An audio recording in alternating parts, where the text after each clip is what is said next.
Good morning, everyone. I'm very happy to greet you in the light of the rainbow rays of your twin flame. Won't you be seated?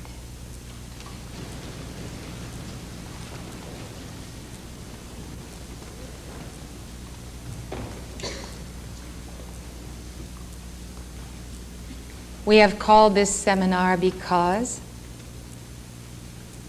the Karmic Board has announced in the recent decade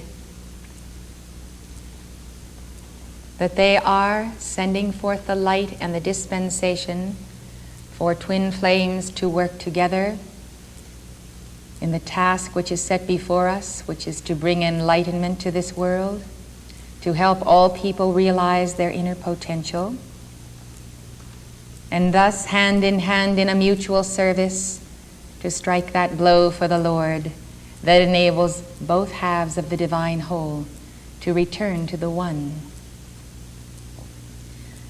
The study of twin flames is often a fad.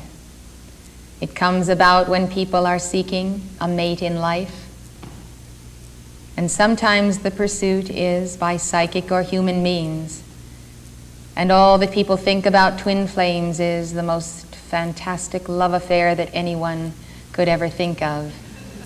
Something so far beyond this world as to really be unrealistic. This is not what this seminar is about. We all have to come to grips with the fact that our twin flame may not be eligible in this moment. Our twin flame may be 20 or 30 years younger than we are, or older than we are, or not in embodiment at all, or in the higher octaves of service, or perhaps even on another planetary body. The point of the pursuit of the twin flame is the recognition that at the very center of the I Am presence, which you see illustrated behind me, is a white fire core. And the design of that fiery core is in the balance of cosmos, the Alpha, the Omega. For the purposes of incarnation, out of the white fire core there is a separation of that fiery body. And so the one become two, and the two become the identical pattern of the chart that is behind me, which shows the I Am presence, the descending Christ self, and then you evolving on earth as that person standing in the violet flame. So twin flames, by definition, are two individuals holding the masculine and feminine polarity of God, sometimes alternately in succeeding incarnations. Two individuals who hold the identical electronic blueprint in life. That electronic blueprint comes from that white fire body. It is then the matrix of each one's own I Am presence, each one's individual Christ self. Each one is a full and whole and complete person and intended again to become the androgynous whole, but forevermore in service, in holding the balance of life, in holding the flame of God as Father and as Mother. That counterpart is the one, is irreplaceable, and wherever that counterpart is, anywhere in cosmos, there is the link, there is the tie, and every thought and feeling, everything we do, affects the other half of the divine whole. The soul that comes forth out of that fire body as the potential to realize God in this octave is the negative polarity of that spiritual being, that divine being of inner levels. These twin souls then reflect their inner spiritual origin and identity. As you will hear or have already heard on our Twin Flames in Love album, the souls who go forth karma-free the first time they put their feet on planet Earth before making any karma have no reason to be separated. They live and move and breathe as one. Adam and Eve are archetypical twin flames. There are many in the Bible, in history, and their life patterns, their historical natures reveal the ups and downs, the upheavals of twin flames, and all sorts of very difficult circumstances which are brought about solely by karma, and which cause the separation of those twin souls. This separation is very painful because it is separation from oneself. Even though one has the absolute and totality of God as one's being, one senses that a part of oneself, especially at the soul level, is incomplete. This is because when we are in embodiment, we carry either the plus or the minus polarity. We come into manifestation stamped with the gender of male or female. Whereas at inner levels, we experience the divine wholeness within that mighty I Am presence. At outer levels, we look for the helpmeet. And therefore, the long trek and journey, the pilgrimage of the millennia, for this involves tens of thousands of years of the journey, is the quest. The quest is the seeking and the finding of one's own I Am presence, one's Christ self, and the path of one's personal discipleship to return to the white fire core of being, which is the point of origin. The second quest is the quest for the one and the only one who lawfully can abide in that same white fire core of being. Sometimes we may happily, by karma, both positive and negative, find the twin flame before we find our own godhood and the understanding of our potential for being. Sometimes we may search a lifetime or many lifetimes and have difficulty finding God as well as the twin flame.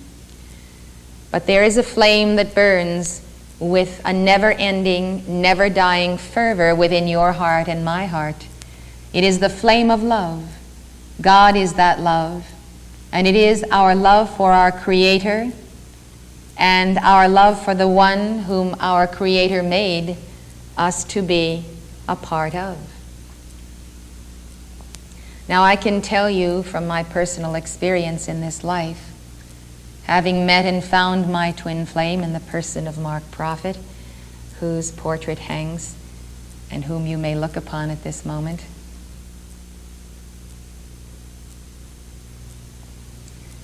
My understanding of the quest for the twin flame and the finding of the twin flame is very vivid, and I would like to tell it to you because often we learn things about the personal experience of someone else.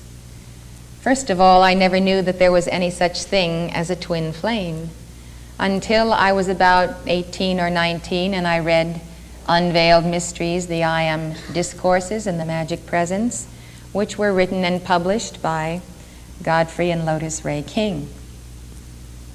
And in these books there is the description of the twin flames coming forth from God. The description is not as full as that I've given to you, but it is very clear that we each have a divine counterpart. My quest, however, in those early years of searching, which really began when I was very tiny, was to find God and to discover what His mission was for me. In my mind, I was very determined to get to the very foundation of my life and to do what I knew I had to do, what was an impelling call from within.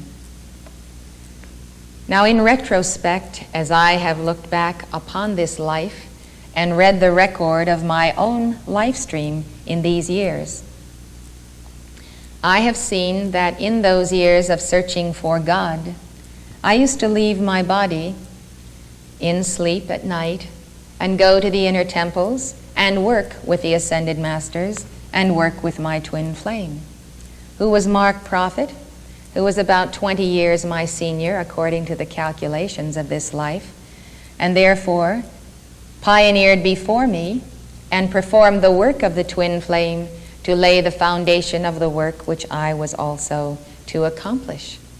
We find that we do this for one another, and as far as twin flames are concerned, the age of the body has nothing to do with the age of the soul, because one's souls are the same age, having begun together in the beginning in the white fire core. I realize that this decision of our life streams and of the karmic board to have this age difference enabled us to get, you might say, the most for our money. He had 20 years of service to the Brotherhood before I was even ready to take on that service. And so we met when I was 22. I was looking for the teacher and the guru because I knew there was that one who was going to give to me the key to my mission. What I did not know was that my inner understanding included the fact that it was the twin flame who was my teacher. And therefore, without knowing it, in seeking the teacher, I was also seeking and coming closer and closer to the outer experience of service that was already going on at inner levels. So when I saw Mark Prophet for the first time, I recognized him as teacher. He, seeing me for the first time, recognized me as twin flame.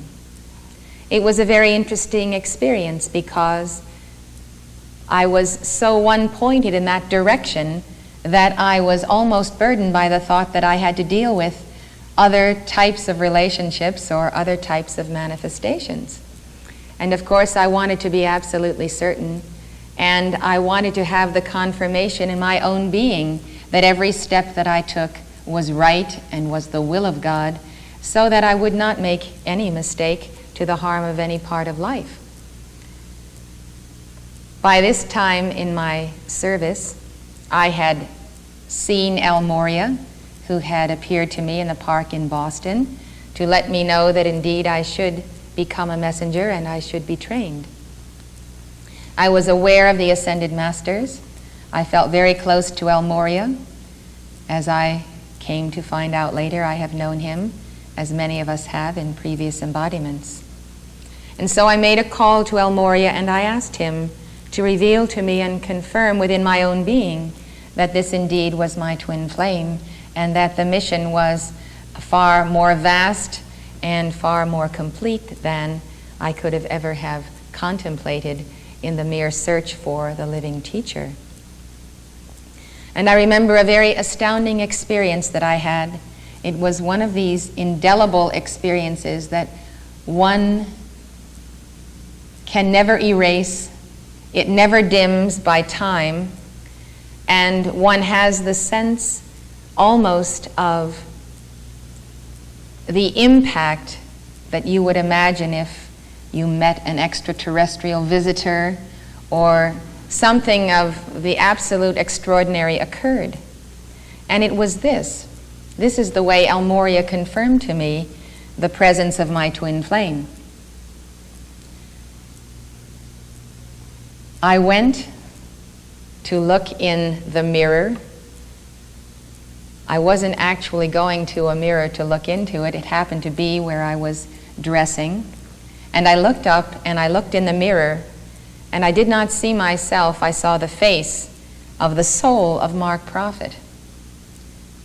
Now, if you can ever imagine looking in a mirror and not seeing yourself, it's a very shocking experience. And what I saw was really the revelation of the inner soul pattern, not just of the soul, which is that potential to become God, but I saw the pattern of the white fire body. Not only did I see his face, but I saw that I was the reflection in the negative polarity of that positive image that I was viewing. And so through my whole body was the confirmation of the inner pattern. Now, the thing you have to realize is that this knowing has nothing to do with being in love in the human sense of the word. And for as long as I have been teaching, the last 21 years, since this experience occurred to me in 1961, I have received probably hundreds and hundreds of letters from people concerning twin flames, and they will tell me that they have found their twin flame on the basis of a human love experience, or that their astrology is in polarity, or all sorts of verifications that they look for in the outer sense. You must remember that Jesus said, "Flesh and blood cannot inherit the kingdom of heaven." We are not twin flames by virtue of our flesh and blood condition. I have seen twin flames where the man was 20 and the woman was 70. Now, I don't consider that it is in my place to reveal twin flames to one another. God shows me many things about life streams, and He has explained to me, after I have been burdened by the situation, that if people do not recognize one another, then they are not ready to recognize one another, and I should leave well enough alone and allow them to evolve to their own mighty I Am presence until God in them chooses to reveal that relationship.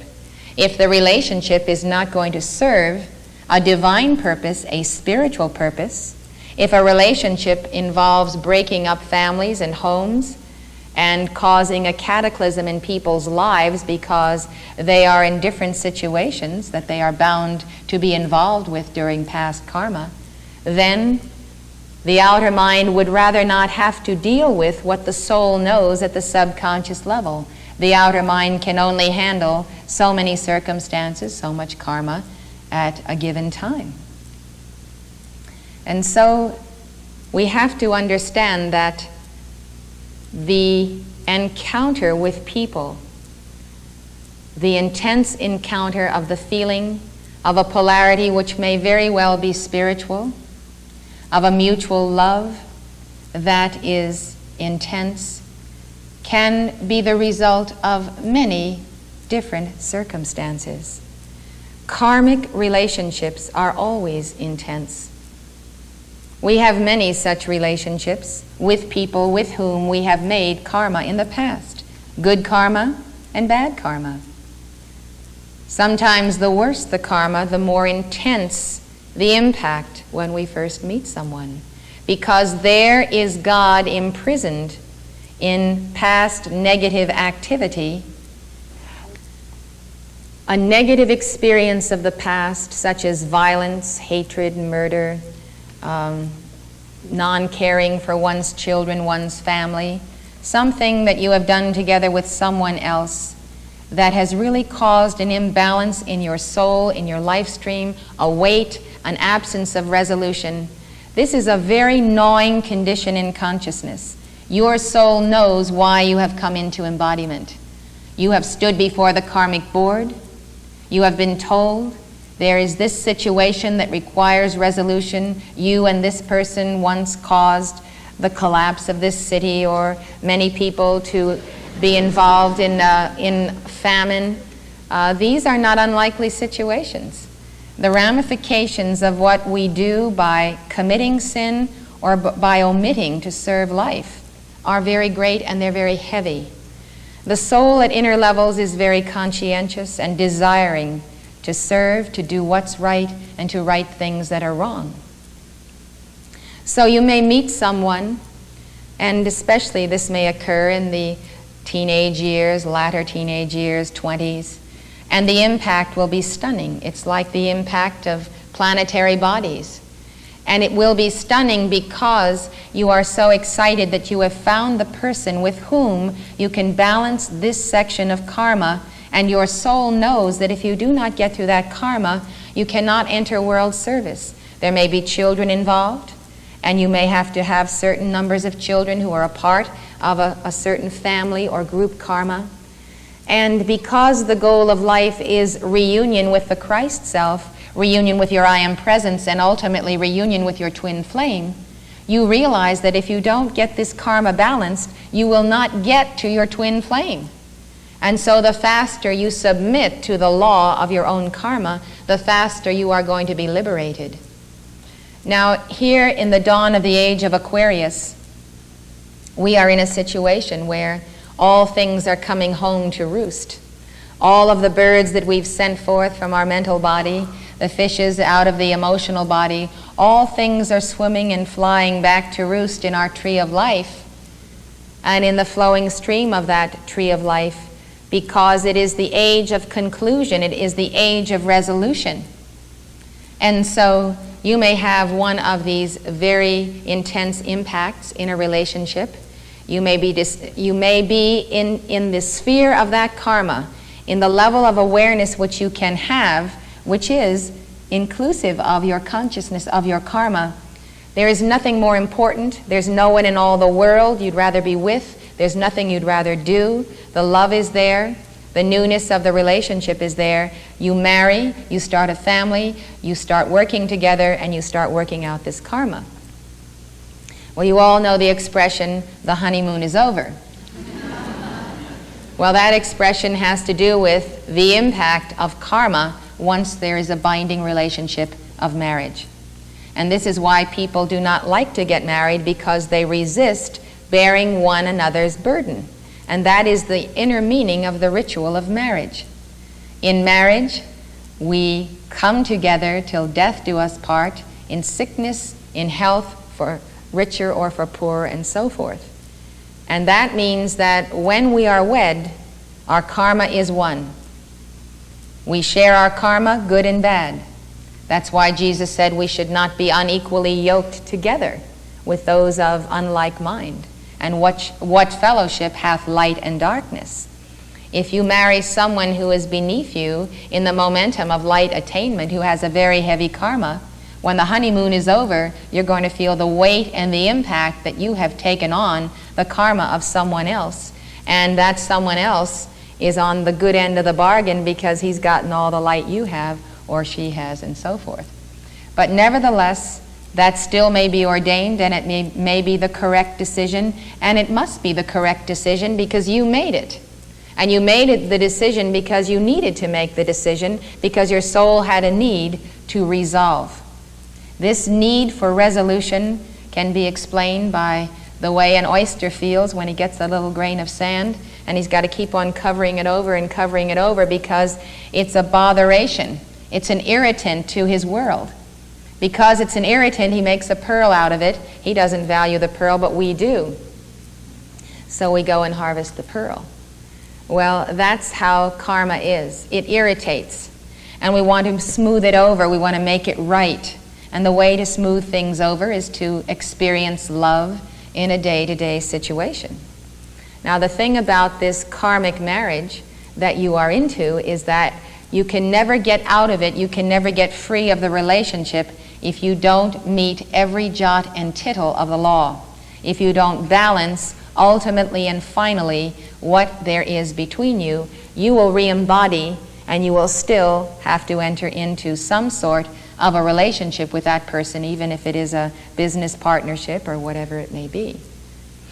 So we realize that life in the context of discipleship, of the goal of reunion with God, is something more than the fantasy of the divine romance.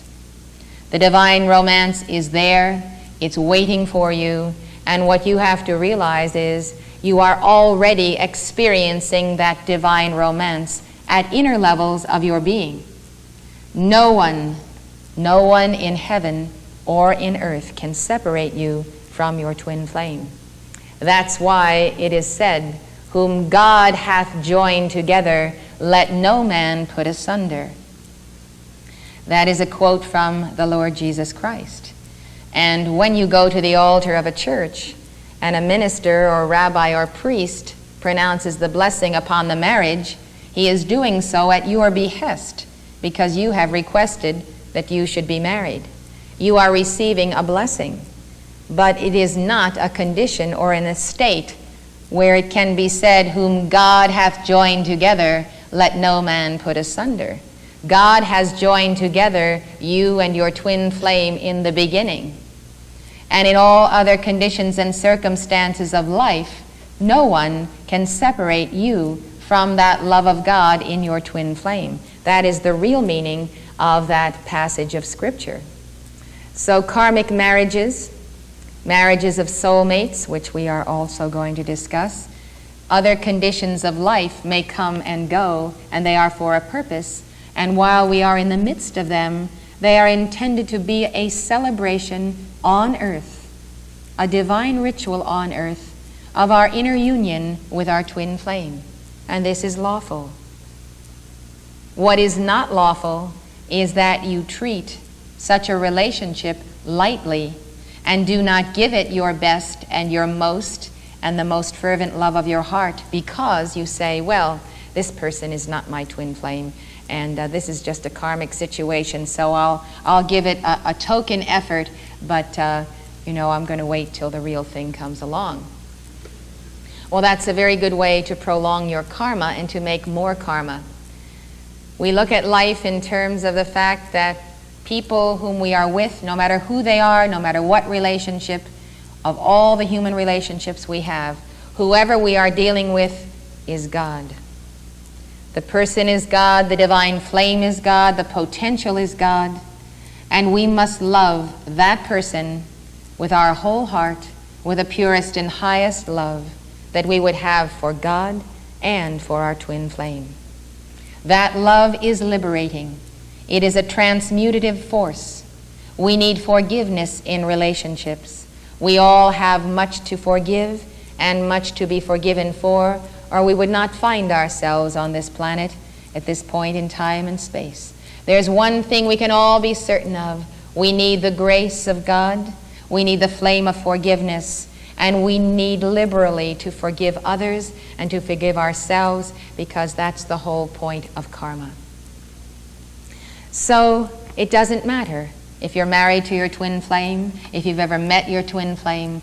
What matters is that you realize the sacredness of marriage and the relationship of man and woman, and that this polarity is always representative of Alpha and Omega.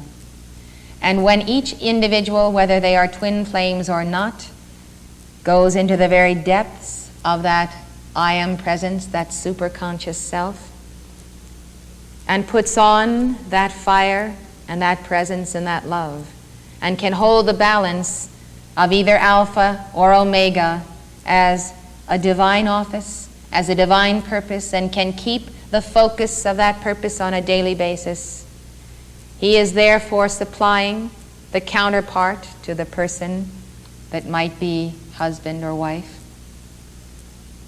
And he is also holding a magnet of purest intensity for that twin flame who may be on the other side of the cosmos, who may be an ascended master, or who may be a child of 13 that is going through the first testings and temptations of taking drugs, alcohol, and so forth.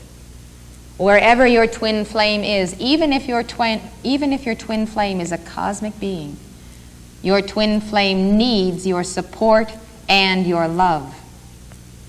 Because if you are in a negative vibration, you can actually hinder the activity and service of an ascended master, an angel, someone who is trying to fight for freedom in Poland today, someone in Russia who's standing against the KGB or lying in a hospital, being injected with drugs to become a vegetable. Whoever the person is, if you let down your flame, you are letting down first Almighty God, and second your twin flame. And ultimately you will suffer, because a setback to your twin flame is a setback to you.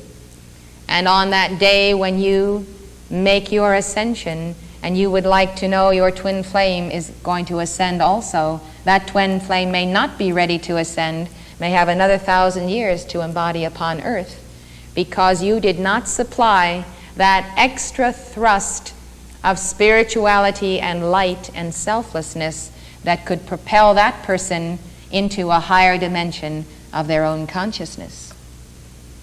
So when we say no man is an island, no woman is an island, we truly understand that the twin flame, as the other half of the whole, is experiencing the ramifications and the repercussions of our life.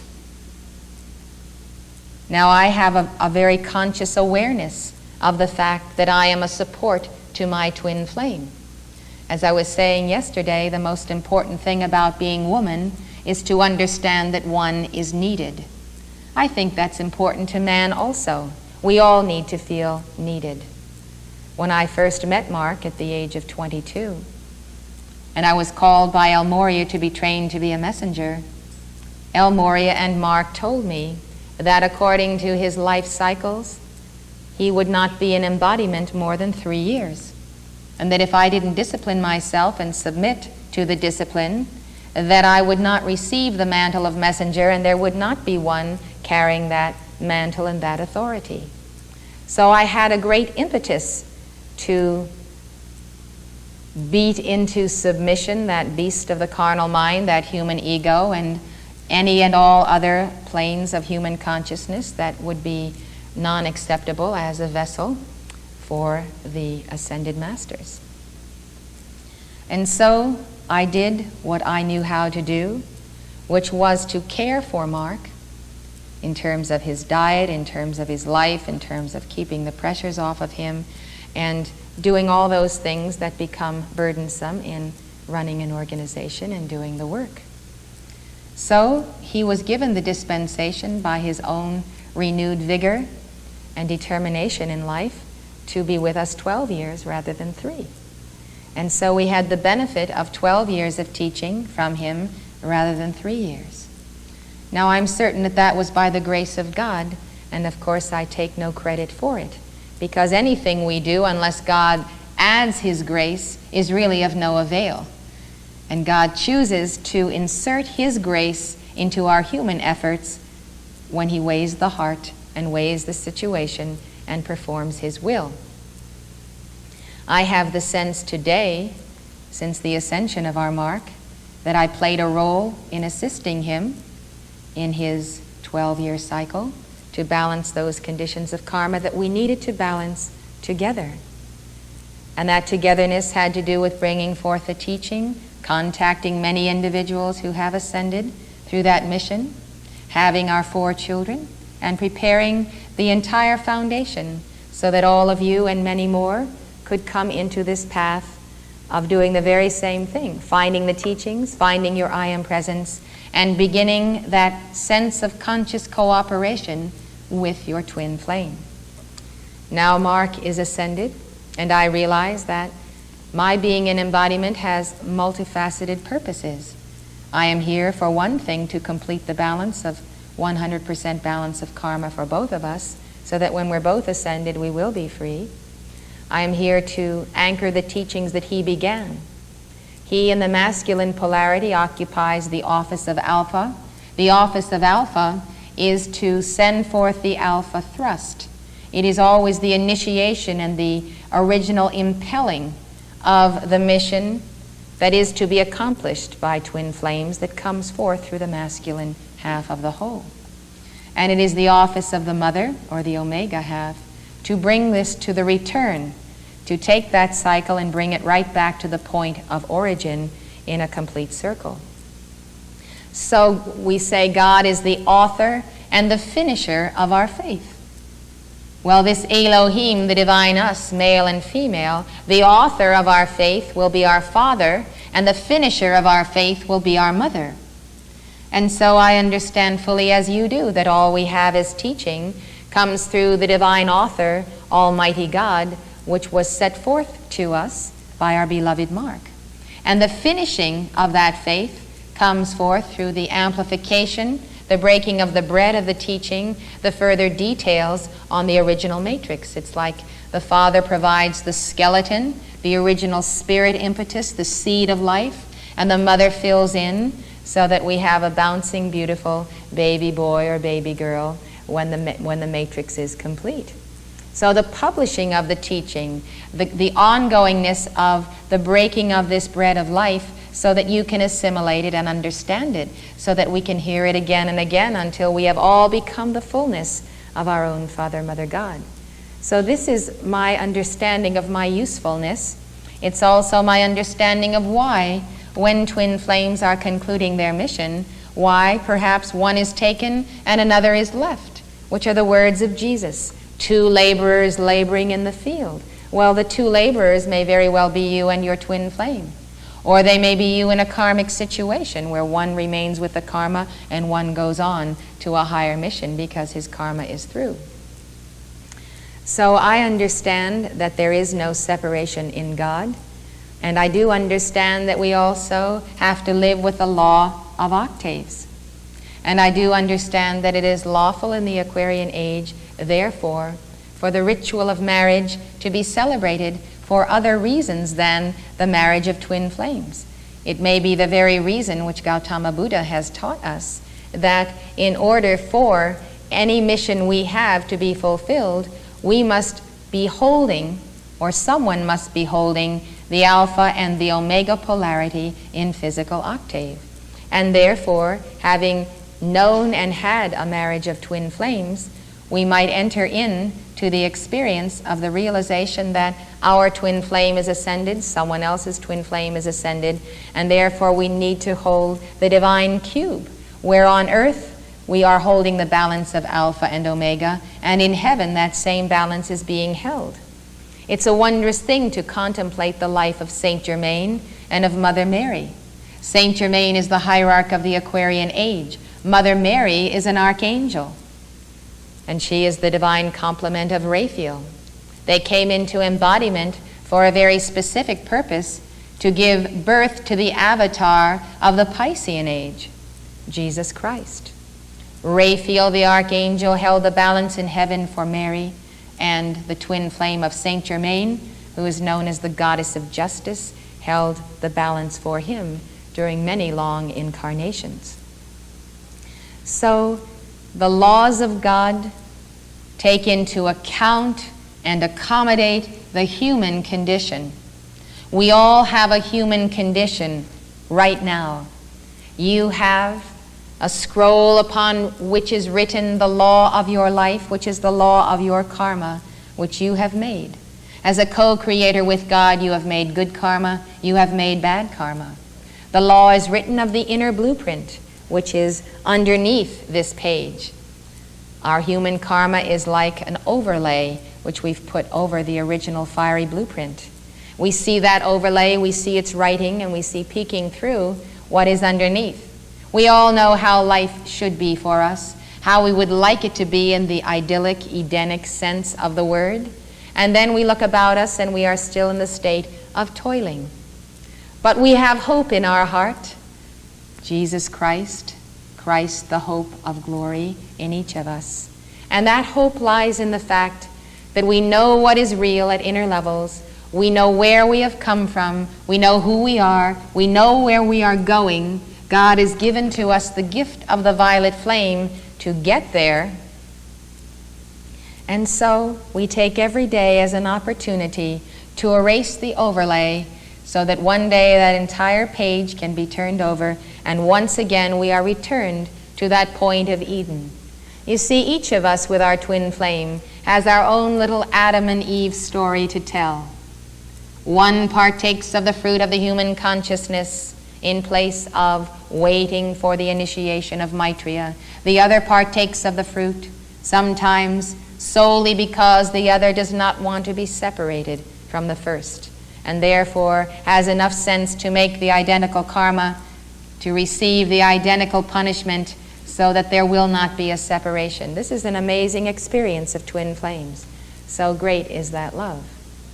And so they go forth from the mystery school of the cosmic Christ, and the edict is to toil by the sweat of the brow. Now we know that's an allegory in Genesis, and we know that there are overlays of different civilizations. We know that most of the sacred scriptures of the world contain a story about man and woman and their fall. This refers actually to the descent of you and your twin flame from the etheric octave, the place of the pristine purity of the golden age consciousness, to the place where we are now burdened by the weight of karma that is upon us. The weight of karma is a weight of energy. It begins to interfere with the untrammeled and free flow of light in the heart and the chakras. So we are no longer spinning at such an intense velocity of light. We are literally burdened.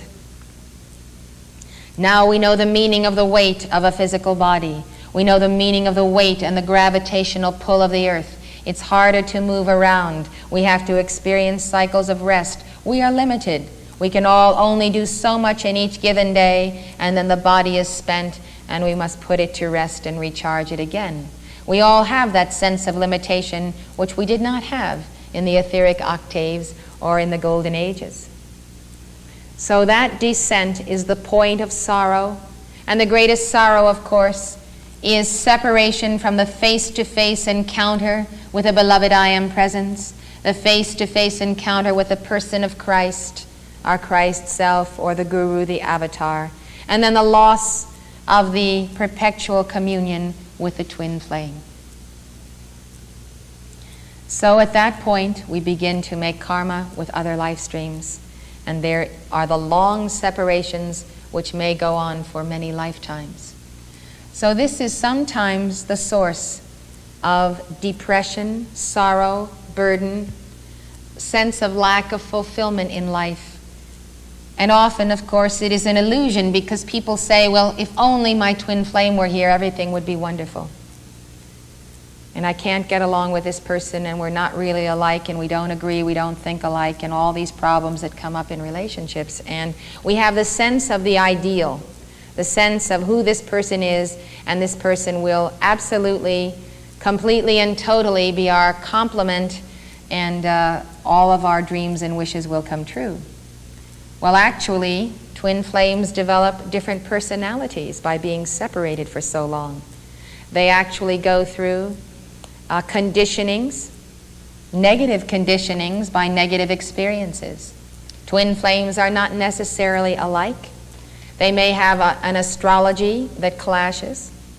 I remember an astrologist once told Mark and me that we should never be married because we couldn't possibly get along with the astrology that we had. He was a Capricorn and I'm an Aries, which is a combination of an earth and fire sign. They say either the earth will put out the fire or the fire will scorch the earth. Additionally, we're both first-rate people and powerful people. Well, I realized in this relationship that there was only one way that the relationship would work, and that was that one of us had to be the boss and one of us had to submit. And I understood completely who was who in that relationship. And if I didn't understand it, I was very swiftly reminded by Mark. So, luckily, I figured that one out, and we lived happily ever after. I was very happy to be in the point of Chila to Mark, and I realized that he was actually the only person in all of cosmos that could have brought me to the very quintessence of my own being, because he, as no one else, knew my soul, because he contained my soul pattern. So he knew me in the beginning. He knew what I should be manifesting and what I was not. He knew exactly what was a deviation from the inner alignment with that blueprint. He knew what was excess human consciousness picked up as baggage in life from all of the many interactions we've had with so many life streams and conditions. And so he was highly qualified to bring me to an abrupt waking awareness of the disparity between the inner divine being that I am and you are and all of us is, and sometimes the paltry and shameful manifestation, which is shameful not because it's so bad, but it's shameful because it's such a mediocre version of what the inner self really is. And when you have one who is a guru and a master at that, who can plug you back into that original design, you are electrified with the sense within yourself of who you really are and what you should be. And I think this is a wonderful part of a twin flame relationship when the twin flame is the Guru Chila relationship. And this often occurs. It occurs in the case of Jesus Christ and Mary Magdalene, as you know. And he had the power, as no one else had the power, to draw her back into the perfect image of the divine woman and the divine mother. And what's more, he contained the love of his being for her to lay down his life that she might live. And he gave that same love to us as his disciples.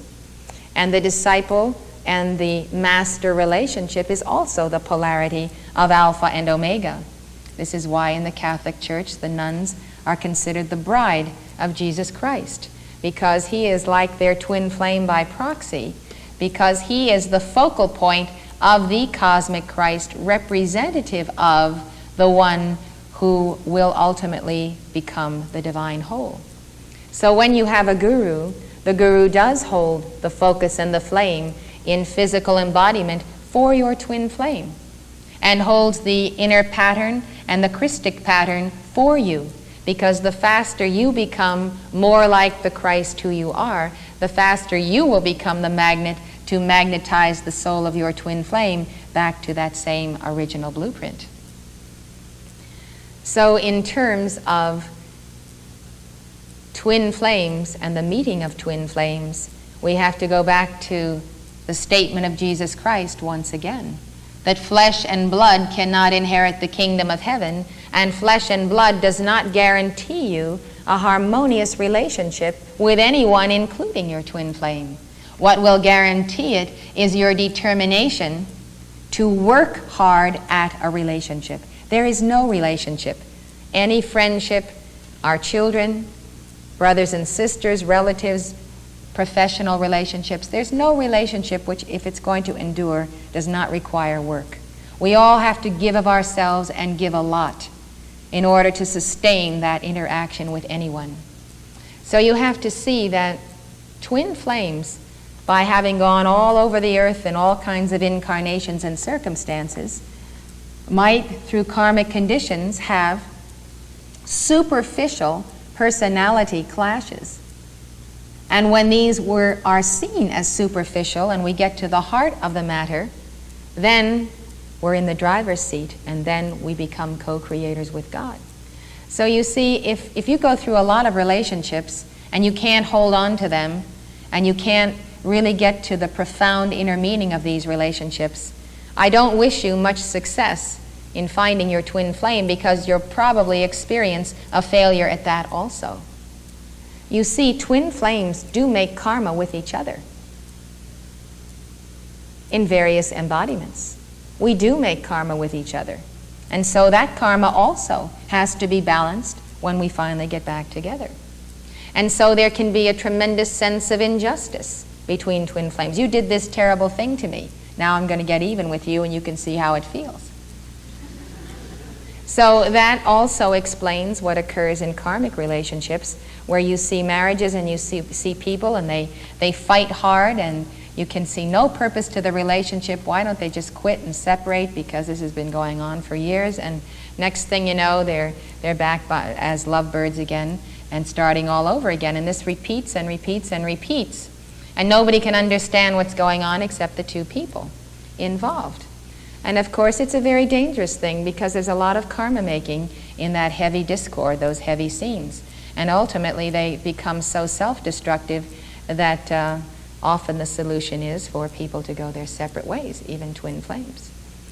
I've seen twin flames, and I know of twin flames who have destroyed their lives, destroyed their marriages, when if they just had an understanding of the law and a commitment to the relationship, they could have made some forward progress.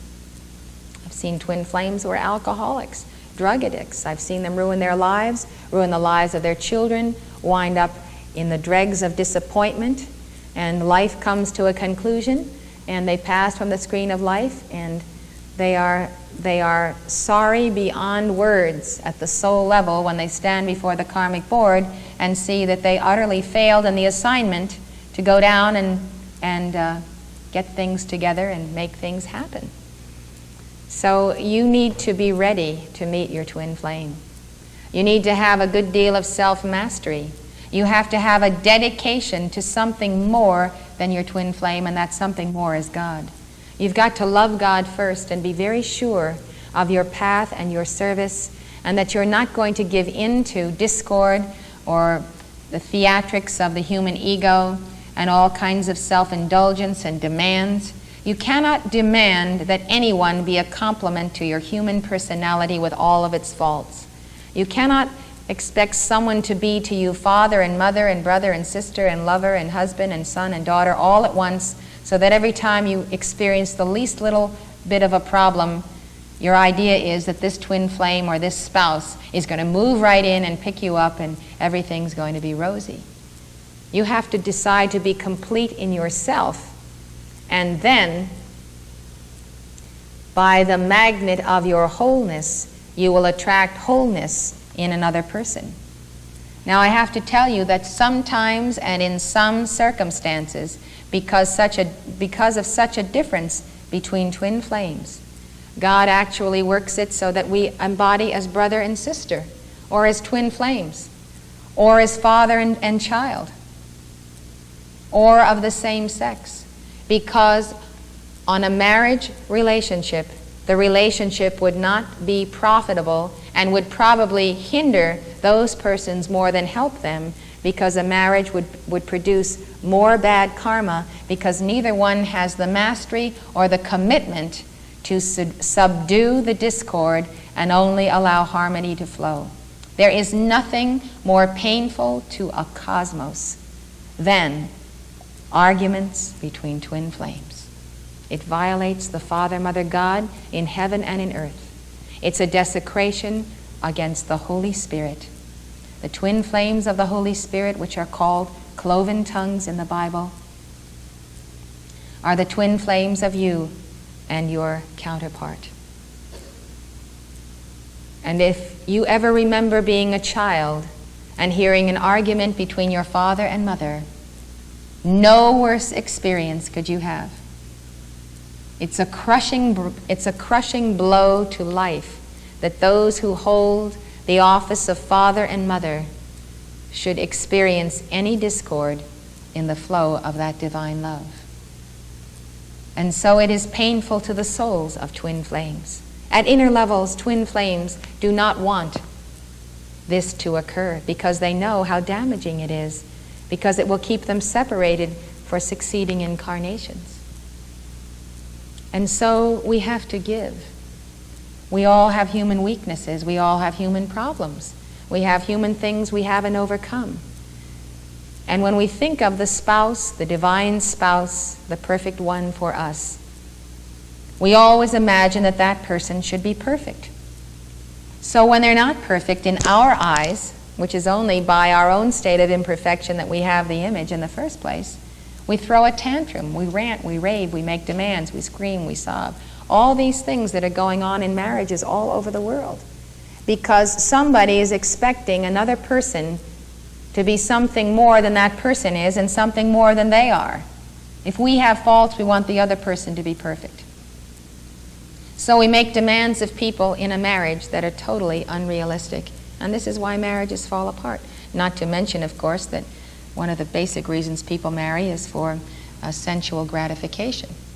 Putting that aside, all of the other psychological situations of personality become a horrendous mark against the divine image of Father, Mother, God, against wholeness.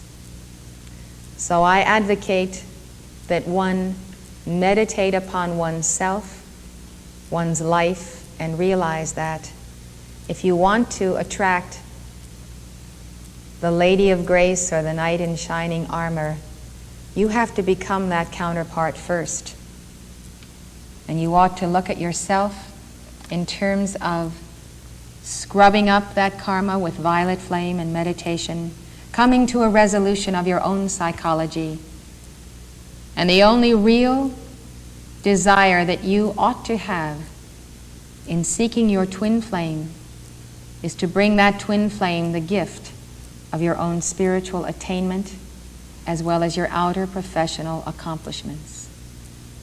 You should seek Jesus Christ or Saint Germain for the same reason, not for what they can do for you, but what you, because of self-effort, can bring to add to their identity. What bouquet of flowers are you ready today to bring to your twin flame? I'd like you to meditate upon this because it's a most important part of your understanding of your psychology.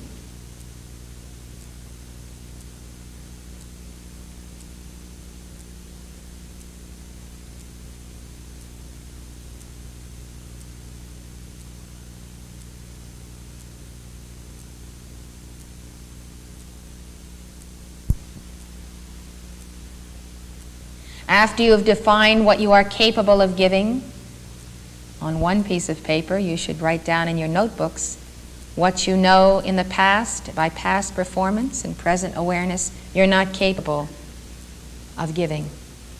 And decide if it's a good idea that you get some capacity in that area. You might say, well, one thing I can't do, I don't know how to cook. So I can't cook a meal for this twin flame. Well, whether you're a man or a woman, you like to have somebody cook a meal for you once in a while. You ought to learn to cook. Get down to the basics in life. Can you keep a schedule? Can you add to a household? Can you be patient with children? Can you be patient with the child in the person that you're imagining is going to come down the highway one of these days? Look at how you interact with yourself. Can you get along with yourself? Or do you have problems in yourself? Do you have moods? Do you have ups and downs? Now, when you look at the balance of the flowers you can offer and the weeds you haven't yet plucked from your garden, or the empty earth, the barren earth where you haven't planted a flower, then you turn around and you get on the receiving end. Now you pretend you're the other person. And you pretend you're the other person seeing you coming down the road. Are they going to be interested or not interested? Does the person that's so wonderful that you're imagining, are they going to want you? If they're so wonderful, they may be so wonderful, they may be too wonderful. They may not even notice you. In other words, you've got to become very wonderful yourself, as wonderful as the person that you desire to be with. And you have to be that in fact and in reality and not in fantasy. You've got to be able to deliver the goods. So now you're the other person coming down the road, and he or she is coming down the road, and maybe it is your twin flame and they see you, and you're standing here, and they walk on by. You say, wait a minute, you're supposed to stop when you get to me. But they didn't stop when they got to you because they didn't find in you a magnet. You did not have the capacity to magnetize the person that you imagine is your divine polarity. Well, why didn't you have the capacity? You have to imagine what that person would be looking for. You know what you want in that person. You know the virtues and qualities. If you don't contain them, if you don't contain the same virtues and qualities you're looking for, the person will not recognize you. It's like ships passing in the night. Now, many people think it's all in the package, it's all in the appearance, but it isn't. That wears away very quickly. You've got to have heart, you've got to have soul, you've got to be willing to give, and you've also got to be willing to demonstrate that you do have the qualifications for the job. And what's the job? It's an office. It's saying, here's the person who is the alpha, here's the person who's the omega.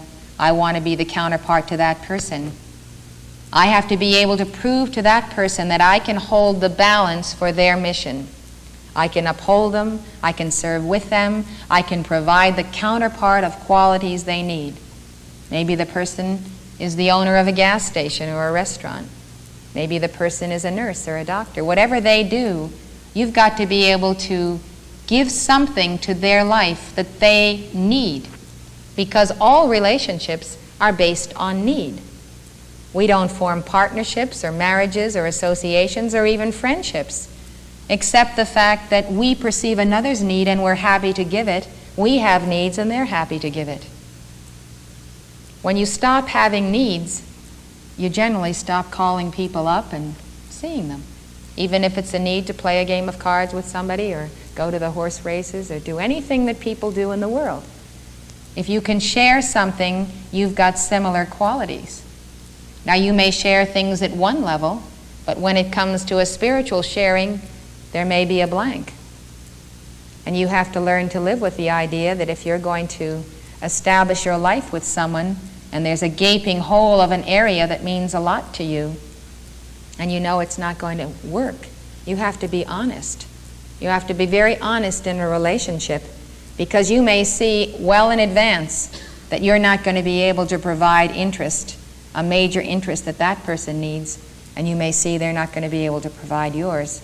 And if you're the one that can see it, then you will bear the karma of going into that relationship because your human wants it, even though your heart and your mind and your soul really know that it's not going to work. The reason that this is such a situation of concern to us all is that each of us really does have a fundamental need to relate to at least one person in life in a very personal way, because the alpha-omega relationship always needs to be filled in. We have to recognize that circumstance and karma may demand that the person that we're going to be close to in life may not be a spouse. It may be a co-worker on the path. It may be the guru. It may be the master. It may be a child. Or we may be able to translate it to an entire group of people who now become for us the fulfillment of our life and the inner meaning of our souls. So when we recognize the fundamental soul need for the friend in life, we need to be careful to realize that we really do need a friend, but a friend that does not meet that need, a friend that is lower in vibration than what our souls require, becomes no friend at all. In fact, becomes a shackle and a burden and a drag. And when we have that kind of relationship with people, we realize we're wasting our life and we're wasting our time, we're wasting their time, and we've only got 70 and maybe a little bit more, and we've got things we've got to do. So in the area of twin flames and life in general, the process of sublimation is something you always have to be aware is one way of dealing with the absence in physical proximity of the friend. Sublimation means taking the energy of the need and the creative force of our life itself and projecting it into the future as a future goal. And in the meantime, while reaching that goal of the perfect love, we love all life. We love people, many people, individually and personally, in a very deep way. We have good relationships, good associates. But we understand that what we are looking for and what we know is there just beyond the veil already does exist. And in the process of our self-mastery, we learn to live with that fact. And we say, I will go through the coil of experience, I will go through the cycles necessary to get there. It's like knowing you're going to meet someone in Rome. It takes so many days to travel there, so many planes, so many stopovers. Distances are shortening in the modern age. But a journey is required before one can actually be there.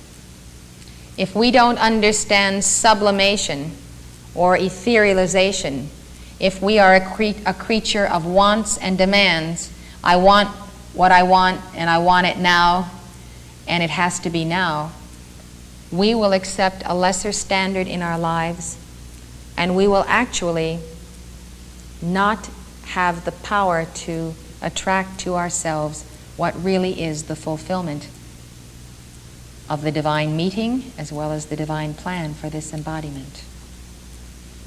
In time and space, there are always distances. You may be experiencing hunger right now. You may know the food's in the cafeteria, and it's a question of time and footsteps to get there. You're sublimating that hunger and deciding you'll stay and listen to me a little bit longer. Well, we're adults and we've learned to deal with all kinds of things in life in that manner. We're no longer babies in the cradle that can be fed on demand. So it's all right to acknowledge the need. But remember, a need is also an absence of wholeness. And an absence of wholeness makes you incomplete. And when you're incomplete, you are not a divine magnet that can attract to yourself the very thing you need to complete your wholeness. So while you are aware of the fact that you are incomplete, in some sense of the word, you lack this or that, you have to tie into the superior matrix of your wholeness, which does exist and is now at inner levels.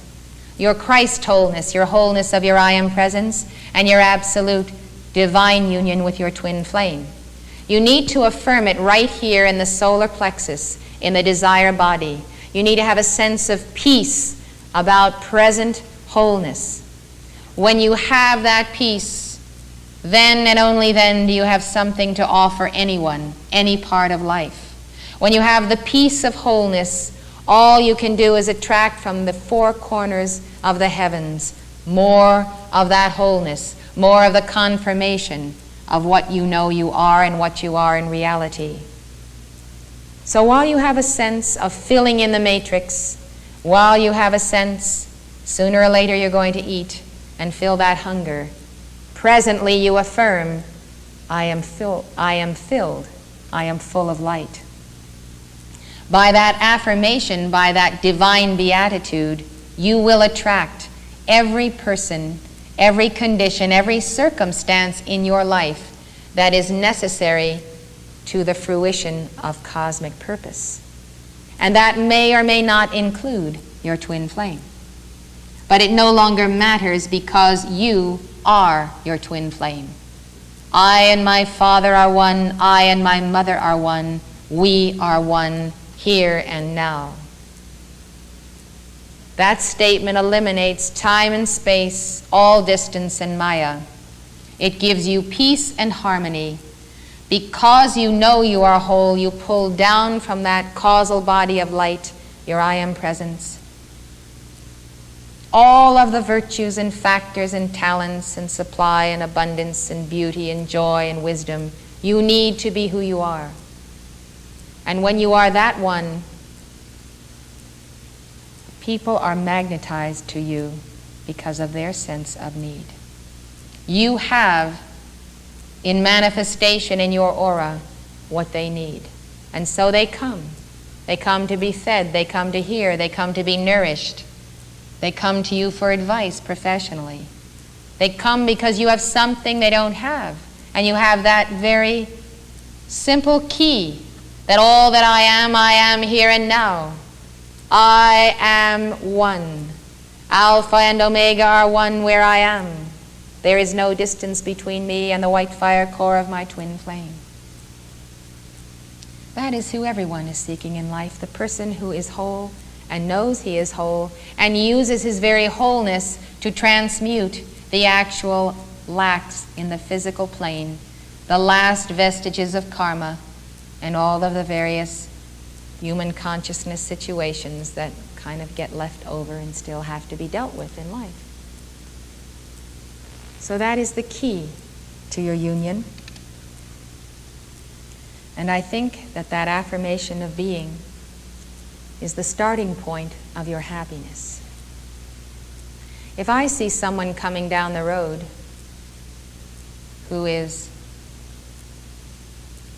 having their head hang down, they're burdened because they're unhappy, they're not particularly well dressed or clean or bright. This person coming down the road is complaining. This person is this, this person is that. If I see someone who is not happy, I'm not attracted to that person as an equal. I might be attracted to that person to help the person as someone who is in need, and I am here to feed the sheep of the Lord Jesus. But a person that I'm attracted to as an equal, whether it's a disciple, a chela, a master, anyone in life. I consider many people at many levels as having a co-equality, whether it's professionally or otherwise. I can have a co-equal relationship with that person. I can give and take and receive, and there's a purpose to it. That's the kind of person that your twin flame is looking for. A twin flame is not looking for someone to take care of. A twin flame is looking for your wholeness, to complement his own or her own. So that when you are together as two wholes, you can minister to life in need, to lesser evolutions. So just remember, the mere absence of the quality of joy, of happiness, may be depriving you in the outer sense of more than you can ever dream of. So just at the moment when you slip into a little sadness, a little self-pity, a little indulgence in mood energy, at that moment, remember, you've lost the spark of contact with your twin flame. Your twin flame doesn't deserve to have to experience your moods, your self-pity, your self-indulgence. And if you can understand the twin flame as the God counterpart of you, and you have a sense of reverence for God in your life, you may look at yourself and say, I'm not worthy now, but 1 hour from now I'm going to be worthy. I'm going to remake myself so that I'm irresistible to God, the angels, the masters. They're going to walk and talk with me. They're going to enjoy being in my house. And my twin flame is going to seek and find me. So let's all go to lunch, and while we're taking in, let's see what we have to offer. Take your notebooks along, make some notes, decide who you are, decide what you've got to do, ask God, and then summon everybody that's a part of the mandala of your service, and let's be up and doing. It's only in action that we find God, and God in ourselves. God bless you. Won't you stand?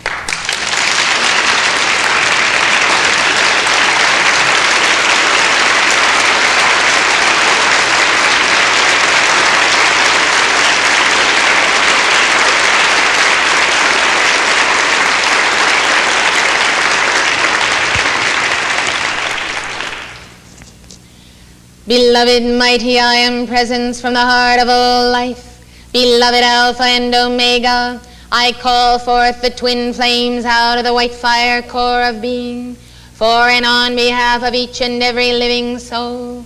I call to the magnet of the great central sun, almighty action of the sacred fire, unite now the twin flames of these souls at the succeeding levels of consciousness. Draw them together in the level of the I Am Presence, the Christ Self and the soul evolving.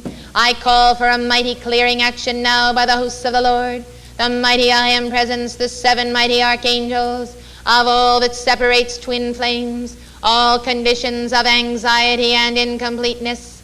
I call for the mighty action of the sacred fire. Blaze the light through, blaze the light through, blaze the light through. I call for a mighty stripping action of the seraphim of God to strip now that which is unreal, that which is illusory, that prevents these souls from fulfilling their fiery destiny. O love of God, immortal love, enfold them in thy ray. I call for the light of the balm of Gilead to descend. Seal them now, seal them now, seal them now. Let each one retain the remembrance of that inner vow of life. Let each one retain the remembrance now of oneness in divine harmony. And let these souls vow to give that harmony to life which they expect in return. In the name of our witness, in the name of Alpha and Omega, by the love of the Father, the Son, the Holy Spirit, and the Mother. Amen.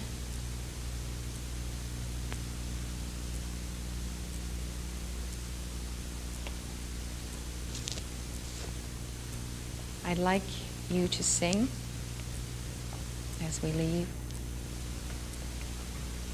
for the love of God to unfold your twin flame. It is a prayer you can offer daily, in song and in love. In our new psalm books, it's number 175. It was a decree in the decree book 7.09a.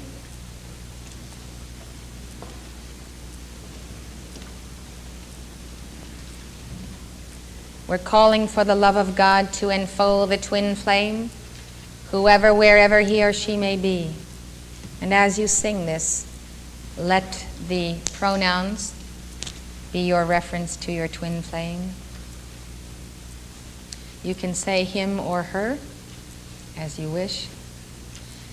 In the name of the light of God that never fails, I call for the mighty action of each one's own I am presence and Christ's self, and the threefold flame burning in our hearts. Go forth now and let there be an intense action of the mighty love ray of God around our own beloved twin flame, for a quickening and activating of cosmic purpose, for the support of that twin flame, wherever he or she may be in life, in evolution. Let there be an acceleration of consciousness. Let there be the mutual bearing of the burden as we give our life, O God, also for the bearing of the karma of our twin flame, whether that twin flame is ascended or unascended. We pour forth love now as the original vow of our union, as the commitment to our fiery destiny, and as the giving of the bouquet of all that we are that is holy, pure, and virtuous in the service of life. In the name of Mother Mary and Saint Germain, Archangel Raphael, and beloved Portia, we call for the cosmic cube to attend us and reinforce the divine geometry of our being. In the name of the living Word we sing.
this mantra from the heart of Saint Francis, the Ascended Master Kuthumi, may become your perpetual mantra of joy and blessing to your twin flame.